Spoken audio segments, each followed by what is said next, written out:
في وقت دول كتير بتحاول تجذب الاستثمارات وتصنع منتجات عالمية على أرضها، مصر نجحت إنها تدخل واحدة من أضيق الدوائر الصناعية في العالم، تصنيع موبايلات سامسونج من فئة جالاكسي اس، واللي تعتبر من أعلى فئات الهواتف الذكية عالميا. الموضوع مش تجميع، لأ، تصنيع حقيقي وبأعلى جودة ممكنة. الموضوع ما وقفش على سامسونج بس، شركات زي فيفو، ال جي، مرسيدس وغيرهم بدأوا يستثمروا في التصنيع داخل مصر. ده معناه إن في حاجة كبيرة بتحصل، وإن الصناعة راجعة تلعب دور كبير في مستقبل الاقتصاد. وده كمان بيأكد على نقطة مهمة جدا، إن التصنيع مش بس فكرة بتتقال في المؤتمرات، لكن واقع بيتنفذ على الأرض. مصانع بتتبني، خطوط إنتاج بتشتغل، وتكنولوجيا حديثة بتيجي من بره وبتتزرع هنا. وده بيخلينا نراجع تفكيرنا، هل فعلا ممكن مصر تبقى مركز صناعي إقليمي؟ هل إحنا على الطريق؟ وهل ممكن الصناعات دي تغير شكل الاقتصاد وتخلق فرص عمل حقيقية؟ لكن هل اللي بيحصل ده تغيير جذري ولا مجرد تجربة؟ هل فعلا في خطة لتوطين التكنولوجيا ولا احنا مجرد محطة مؤقتة؟ تعال نبدأ من أول خط في الحكاية ونفهم القصة من جوه. ركز معايا علشان اللي جاي مفاجآت وحقائق يمكن أول مرة تعرفها. تعال نحكي الحكاية من الأول واحدة واحدة. ركز معايا في الفيديو ده وصدقني هتنبهر. بس الأول ما تنساش تعمل لايك، تشترك في القناة وتفعل الجرس علشان الحلقات الجاية هتكون أقوى. انت مين؟ تقول على مصر احنا انتصرنا على مصر؟ تنتصر مين؟ اقسم بالله لو تشيل بس الحدود يدش عليك الجيش المصري هي ساعتين. فراعنه هذول. قسما بالله اللي حيقرب لها لاشيله من فوق وش الارض. ارضي وانا حر، ولا تلومن الا انفسكم. عيب تتعاملوا مع ناس كبار.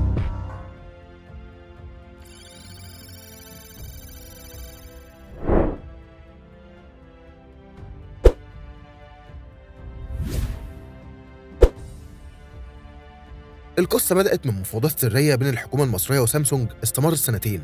سامسونج ما بتديش ثقتها بسهولة، خصوصا لما يكون الموضوع متعلق بفئة جالاكسي اس اللي مش بتصنع غير في أماكن معينة جدا. بعد مفاوضات ومعايير فنية صارمة، الشركة وافقت تختار بني سويف كموقع لإنشاء أول مصنع فلاج شيب في الشرق الأوسط وأفريقيا، وواحد من 14 مصنع بس حوالين العالم. بني سويف مش بس موقع صناعي، لكن كمان عندها شبكة لوجستية قوية، وقربها من موانئ التصدير بيخليها موقع استراتيجي ممتاز. كمان مصر قدمت حوافز مهمة، تكلفة إنتاج منخفضة، عمالة مدربة، وبنية تحتية صناعية بتتحسن يوم ورا التاني. ده مش قرار سياسي، ده قرار استثماري محسوب. ولو رجعنا شوية لورا هنلاقي إن بني سويف نفسها كانت لسنين طويلة من المحافظات اللي مش واخدة حقها في التنمية. لما شركة عالمية زي سامسونج تختار المنطقة دي تحديداً، ده معناه إن في تحول حقيقي بيحصل في التفكير الاقتصادي. مش بس بنبني في القاهرة أو العاصمة الإدارية، لكن بنوزع التنمية على الخريطة. كمان اختيار بني سويف بيأكد على فكرة التوسع الإقليمي للصناعة. يعني بدل ما كل المصانع تتمركز في المناطق التقليدية، بنتكلم دلوقتي على توزيع الصناعات بشكل يخدم الاقتصاد المحلي ويقلل الضغط على المدن الكبرى. وفي نفس الوقت وجود مصنع بالمستوى ده هناك هيخلق شبكة من الخدمات والمشروعات الصغيرة والمتوسطة اللي هتشتغل حواليه. في كمان نقطة مهمة، وهي وجود عمالة شابة في الصعيد محتاجة فرص. المشروع ده بيوفر فرص عمل حقيقية، مش بس في المصنع نفسه، لكن كمان في سلاسل التوريد، النقل، التغليف، وحتى المأكل والمسكن. كل ده بيزود من دخل الأسرة وبيحرك السوق المحلي بشكل كبير. يعني باختصار، اختيار بني سويف ما كانش مجرد صدفة، دي كانت خطوة محسوبة علشان نبدأ من جديد، وفي مكان جديد وبفكر مختلف تماماً. المصنع في بني سويف مش مجرد مكان بيجمع موبايلات، في خطوط تصنيع إلكترونية معقدة بتنتج البوردات الداخلية، خطوط حقن بلاستيك، مراكز صيانة للقوالب، ومستودعات ذكية لإدارة التخزين. وكمان بدأ من قريب توسعة جديدة على مساحة 9000 متر مربع بتكلفة 55 مليون دولار، مخصصة لصناعة هواتف الفلاج شيب بتقنيات أوتوماتيكية بالكامل.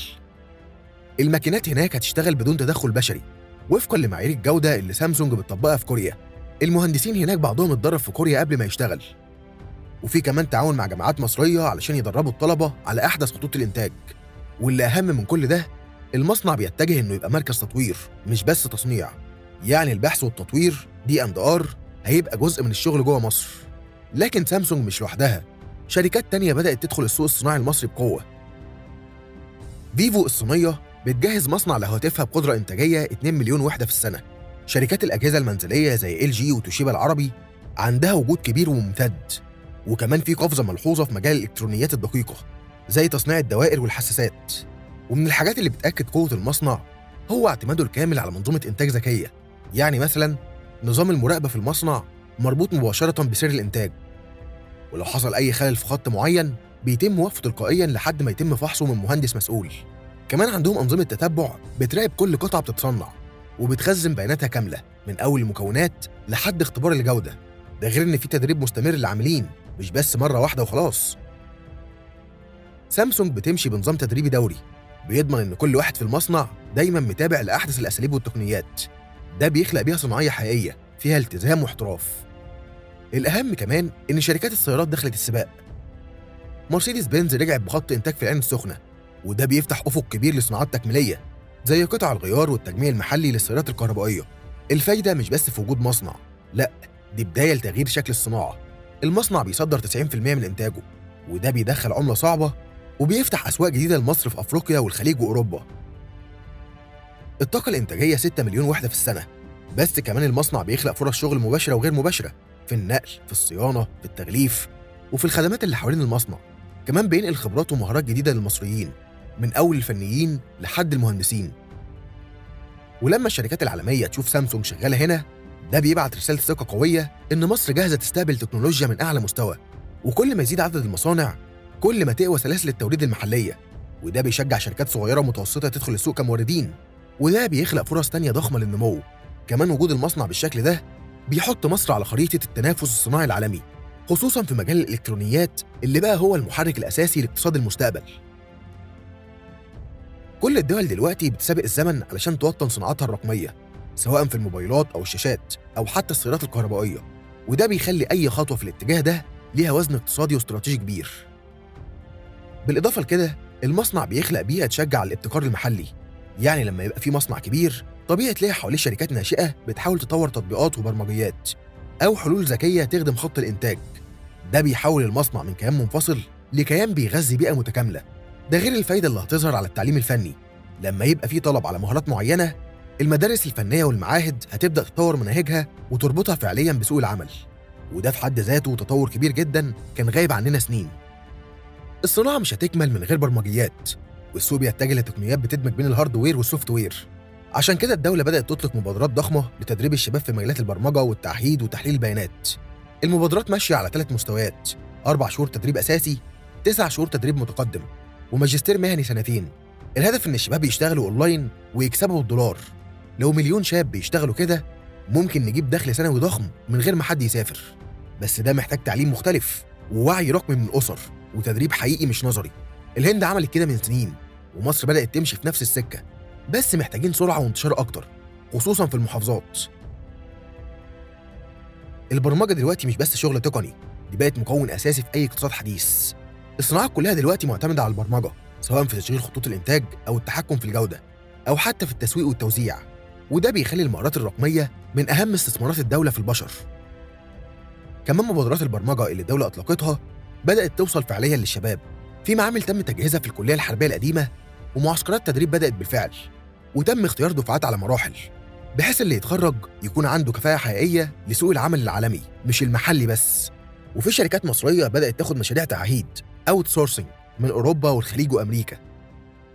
المشاريع دي بتشتغل بالكامل من مصر بأيدي مصرية وبدخل بالدولار، وده معناه إن البرمجة مش بس تعليم، لكنها فرصة اقتصادية مباشرة وسريعة العائد. كل اللي ناقص إننا نعمم التجربة ونوسعها أكتر، وندي للمدارس والمعاهد أدوات تساعدهم يمشوا في نفس الطريق. في النهاية، طيب نصدق الحلم؟ اللي حصل خطوة حقيقية في طريق التصنيع المتقدم، مش شو إعلامي، لأ، إنجاز واقعي. بس الطريق لسه طويل. عشان نحافظ على اللي بنيناه محتاجين تعليم تقني حقيقي، شركات مع جامعات، دعم من رواد الأعمال، وتوسيع مبادرات البرمجة. الصناعات دي مش بتتعمل في يوم، بس لما تبتدي صح تقدر تبني اقتصاد مختلف تماماً. جالاكسي S25 ألترا في مصر مش نهاية القصة، ده أول سطر فيها. بس كده، وزي ما بنقول دايماً على قناة علشان لو حد سألك، لو لسه بتتفرج لحد دلوقتي شكراً إنك كملت معانا لآخر الفيديو. لو عجبك التقرير ما تنساش اللايك والاشتراك علشان يوصل لك كل جديد. نشوفك في الفيديو الجاي. سلام. انت مين؟ تقول على مصر احنا انتصرنا على مصر؟ تنتصر مين؟ اقسم بالله لو تشيل بس الحدود يدش عليك الجيش المصري هي ساعتين. فراعنه هذول. قسما بالله اللي هيقرب لها لاشيله من فوق وش الارض. ارضي وانا حر.